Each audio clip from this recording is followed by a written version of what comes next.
Hey, what's up? It's Kyle. We're here today with Wrong Artist, Jessica, presenting Helldog NFT and talking a little bit about the NFT process and how you can get started on your own project. Do you want to tell us a little bit about Helldog? Yeah, so Helldog is a project that I kind of started I think a year and a half ago, kind of starting with a clothing brand actually, but now it has kind of ventured into the NFT space. So I am Pretty fire. I mean, if you guys have checked out her page before at wrong.jessica on Instagram and on Twitter and stuff as well, you can see like all of her merch and stuff. So basically you do like canvases that are all over this house for her artists or for people, clients. Yeah, there's one right there. Yeah, there's one right there. Well, we can show it. We can just move the camera. It's a very basic one that I do. Yeah, so I guess just like wanting to give your clients more ways to interact with the brand, building out an NFT project is a really good way to build community. Yeah, because I think I want to give everyone like kind of a voice in where they want the Helldog brand to kind of like go towards instead of just like my voice.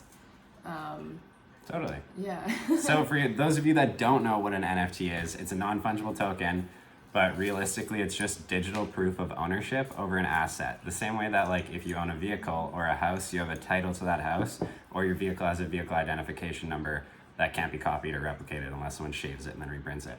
But you can't do that with NFTs unless you're a really good hacker. Well said. Wow. Yeah, that's NFTs in a nutshell, layman's term style. And what makes NFTs valuable are a lot of the time the community and the utility that come with it. So when you're investing in someone like Jess, like her art is quite expensive and takes a long time to make. So the value attached to the piece is then based on the artist and also the utility in the community. So when you hold Jess's pieces, in the future she'll be building out a merch website, which you can really only access if you hold NFTs. So there's a lot of exclusivity around it, which is pretty cool.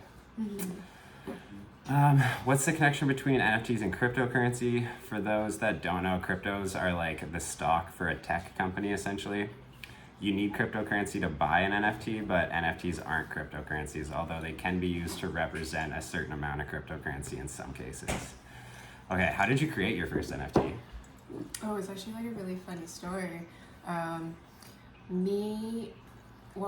Some people started kind of like telling me about, oh, I should like venture into the NFT world, you should look into it. So I kind of like created an OpenSea account and then wanted to see what like this gas fee was. So I uploaded like my original file of Helldog and then kind of just like forgot about it. And then like 3 months later, one of my clients actually found my OpenSea for some reason and then just like bought it, and I was like, whoa, maybe I should upload another one. Nice. And then that one got bought out too, and then so that really like encouraged me to like want to like make more, because I didn't actually know there was like such a demand for it. But I guess like I did start it off with like Helldog's clothing brand, so there was already like kind of like a demand for it already. Okay. And then it's just like cool to see that like there's people that are into like NFTs and like it's a whole nother medium for you to express yourself with, yeah, I guess there, eh? like it's really cool, and like I am really impressed with the community that we all build up so far too. Nice. So if someone wants to get involved with your project, what's the best way to do that? Get on my Discord. You'll get on the Discord. Okay, we'll drop links for the Discord. And if they want to buy one, they just need a MetaMask wallet, right? And yeah, exactly, and like an OpenSea account. Yeah, because we try to like keep everything more exclusive on the Discord instead of like blasting it on like Instagram or something. Yeah, can like attest that Discord is popping. Yeah, because we want to make sure that like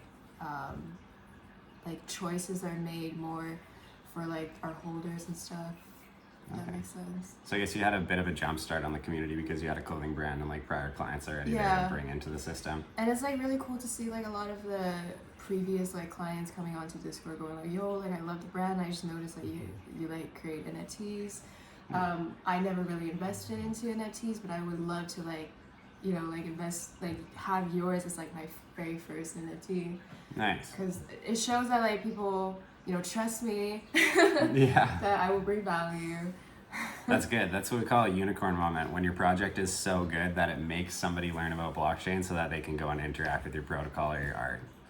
Yeah. That's pretty dope. There's not a lot of people that do that. I've never heard of this term, the unicorn. Maybe I'm just making stuff up. Who knows? Yeah, maybe. Just probably. What does it mean? What does it mean? I don't know. I guess it can. Unicorn can be like $1 billion company is a unicorn company, or also just like somebody who stands out enough in a certain industry that has the pull to bring somebody into it. Oh, I get it. Okay, yeah. Yeah. So those would be unicorns, at least in my books. So how are you currently growing your community and business? Like, what are some of the things you do? You mentioned Discord and Twitter.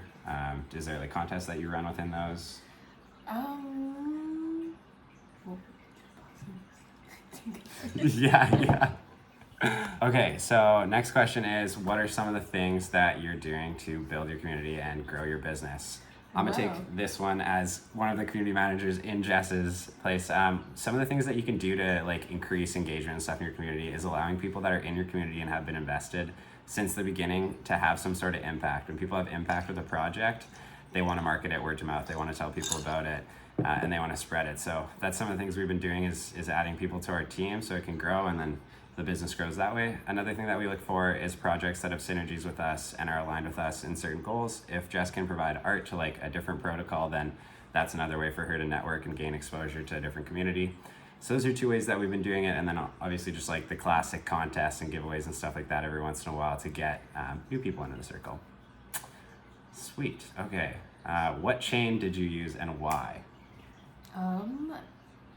Like I said, asking about Like blockchain. Like did you use ETH, Solana? Oh, like we're using Ethereum at the moment, but we are, because it's like a smaller drop right now, we are actually hoping to maybe do Solana for our more bigger drops later on after the 21.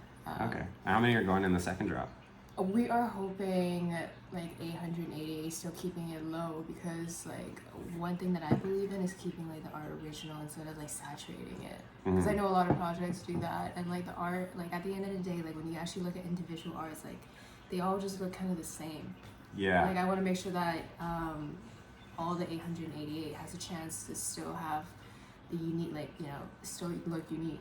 Yeah, totally. So we are wanna they keep gonna that be small. are they gonna be like attribution based? You know how like when they do avatar drops and they just like change earrings and stuff? Oh no. It's not gonna be like that. They're all No, original. like the thing is, like I feel like everyone's trying to be like the next Sport A Yacht Club, you know, like giving Yeah. the laser eye thing. Like we're not gonna do that. Like we're gonna stick around, like what Helldog represents, right? Okay. Instead of like a laser beam or like Sweet. like Yeah. you know, like a cowboy hat. Like no, that is so like generic. Like you see that in every project. It's true. There's tons of those. You see So so many many. like 10K random community mints, and they just like there's not really any utility behind it. They got some random artist to generate 10,000 of these things, and they're just trying to make some quick money. And like we don't want to become like one of those, you know, because I know people come to me for like uniqueness and like my art. Like I still want to keep myself on that line. Nice. Okay. Well, we'll post up some of the photos of the current Helldogs that are out right now, so you guys can take a look at just how badass this art really is. Going out fast. Yeah, they are going off fast, man. People have been aping into them. Yeah. How do you recommend somebody get started if they wanted to launch an NFT project on their own? I guess honestly, like what I did, just kind of like post like an art piece on there, kind of figure out what the gas fee is, because there's a lot of things that you need to learn about. I feel like you need to realize like, yeah, there's like transaction fee and like. Totally. And you gotta be careful actually, because sometimes if you make a mistake, like OpenSea is gonna take your money and not return it. Like I've definitely done a lot of that. I've lost a few $100 by just making mistakes. Yeah. But also like do your research. I think like a lot of research. Yeah. I mean, it really is as easy as just like learning how to use Ethereum, and then you can literally just like upload a PNG, as long as it's like an original artwork. Or I guess you could right-click something on the internet and PNG it, but like. I mean, you can, but you're not gonna get the perks of actually owning it. Yeah, and we'll probably shun you, so probably don't. I'm gonna shoot you. Okay, I think that's all the questions we have today. So I'll like post all the links down below. Go check out Jess's project, and thanks for tuning in, guys. And girls, ladies, gents, have a good night. Bye.